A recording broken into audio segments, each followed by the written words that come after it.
Kristen asked me an interesting question the other day that I wasn't prepared to answer. And it was, how are you feeling about going to Poland? And I'm like, you know what? I haven't really thought about it much. But tomorrow, I'm going. Yeah, because you've been really busy. There's been a lot going on. Your son just won state championship, so that's kind of a big deal. I feel like you've had a lot on your plate, and so whether that's intentional, unintentional, is neither here nor there. But yeah, I was really curious because you are 24 hours away from hopping on a flight and headed to Poland to help out Ukrainian refugees. I mean, we all found out at the same time on the air that Bert had been talking about this for, I think, like, not that long at this point. But then, like, we never brought it up again. So I truly, like, my brain resets every day. So this was, like, 3+ weeks ago. I can't remember. But until 2 days ago when you were like, hey, guys, I'm leaving Friday. I was like, what? Oh, yeah. So I will say this. I get the most, I don't get too stressed out anymore, but the one thing that I haven't been able to manage stress on is when I have a whole bunch of things going on at the same time and I have to manage my time, I get really, really stressed out. So what you're talking about as far as the schedule goes, oh man, in my personal life, I've been a big old D-bag because I've just been so stressed out. Not about the trip itself, but just everything else going on. So let me explain why I haven't really been very vocal about going and doing this work. It's a little bit of a catch-22, and I think I tried to explain this last time also.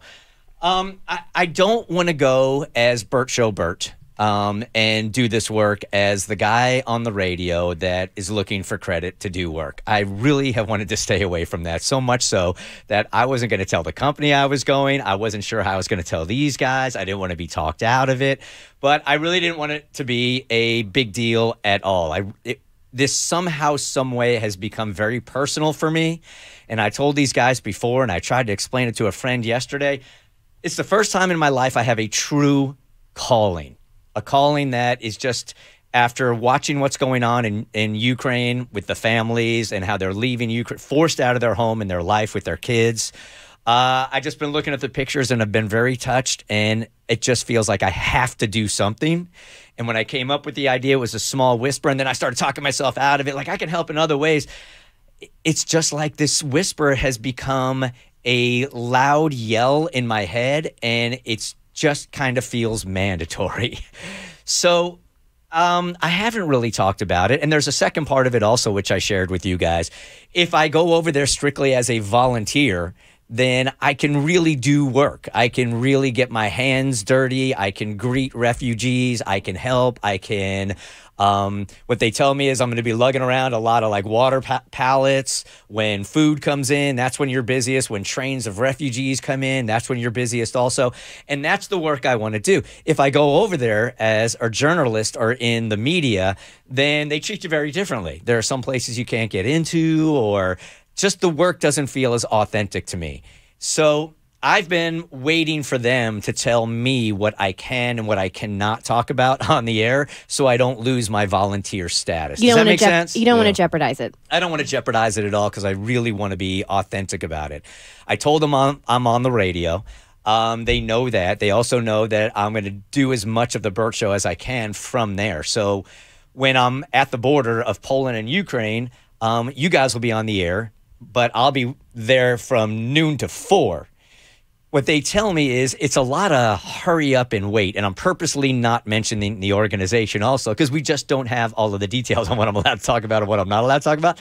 So from 12 to 4, you guys are going to be on. I'm going to join you guys as much as I can. If there's nothing going on, I'll be with you the whole show, right? Doing what we normally do. Sure, I'll tell you what I'm seeing around me, but most of the show will be the same. But there's also going to be some days where I'm going to be like, guys, train just came in. I got to bail on you. This is like quintessential military, by the way. As far as like, I remember my brother, it is a lot of hurry up and wait as far as like going places and doing things. And you just, for the families and for those in the military, because you don't know what's happening until it happens. Yeah, I told these guys off there, it's a very fluid situation. I'm hoping and praying. I'm staying in an Airbnb with all these other volunteers too from all over the world. I'm really excited about it. There's like 10 of us that are being picked up to the airport. As soon as I fly into Warsaw, we get into a Sprinter van and we're going another 4 hours to the border. He said, look, I just want to let you guys know right now, these are his words in a broken Polish accent. It's not a very pretty place. It's probably equal to Alabama. His words, not mine. He had no. What does he know? Yikes. We love you, Bama. Yeah. Alabama's got a beach, don't they? They do. It's beautiful. Beaches. A beautiful beach. Gulf Shores is lovely. I think what he was trying to say is like, this is a very rural area. There's not going to be a lot of restaurants. It's not, I mean. It ain't Paris. We get it. And it's a border town, right? People have been asking me if I am scared. And no, I'm really not. I think I've been playing kind of a mind game with myself. Twice it's gotten real. And I don't want to sound like I'm being dramatic about it because it's not like I'm going to Kyiv or it's not like I'm going into a war zone. But the truth of the matter is I'm heading closer to a war zone than I am going away from it. So I redid my will, which is something that I should have done anyway. Mm-hmm. And it got real, very, very real a couple of weeks ago because the organization I'm working with is crazy, thankfully, crazy about safety. If I hear the term safety first again, I think I'm going to throw up. That's how hardcore they are about it. They know you well because repetition is key with you. Right. So when you're filling out the paperwork, one of the lines, they ask you for a safe sentence. You're like, what is a safe sentence? It's a sentence that only you, the people in the organization, and your family know. So if you get kidnapped, then and they allow you to communicate, then you use this sentence and they know that you are okay, but they also know that you have been taken by somebody. So that got real for me. Yeah. That's not going to happen, and that's. They're covering all bases and they're being super precautious. Right. Mm-hmm. And I'm glad they're not putting it in bold and red at the bottom of an email. You wouldn't. You would not see it. Because I wouldn't read it all the way down wouldn't. there. But other than that, I'm not really sure what I can tell you guys. I can tell you more once I get there. But I am super excited. I can't even describe it to you guys because it's almost like a magnet that is pulling me. And I again have tried to think like what this could be because I don't have any ties to Ukraine. I dated a girl from Ukraine, but that's not it.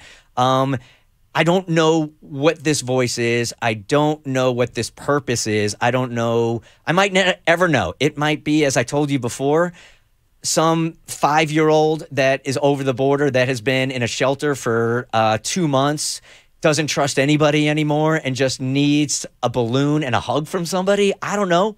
Maybe I touch a life like that to make her think like, okay, not everybody's a crappy person. I don't know what the purpose is, but I just feel in my heart that you'll know the work you're is there. Yeah, like I'm going to be like something I'm doing is going to touch somebody. Yeah, you're listening right now, and I mean the purpose may be you do have this platform, and I have said numerous times, what's the point of having a voice if you're not going to use it for good? So you go over there and you whatever happens, you do whatever you do, and then you come back and you relay it, and then who knows who you're going to touch or impact that can it's like a domino effect. Mm-hmm. To help out the Ukrainian people. And you guys on the show have been great saying, hey, because it's a lot more work for these guys when I'm not around. The company has been great also. And you guys listening also have been so amazing. You're like, where can we send money? Yeah. Hey, can you bring clothes? I could just see me, the American, coming off the plane with 8 suitcases. Right? Can we send clothes? So then I just don't know what they want me to ask for yet. Yeah. So once I get there and I get my clearance as a volunteer and they tell me where they need help, I'll tell you guys everything. The Bert Show.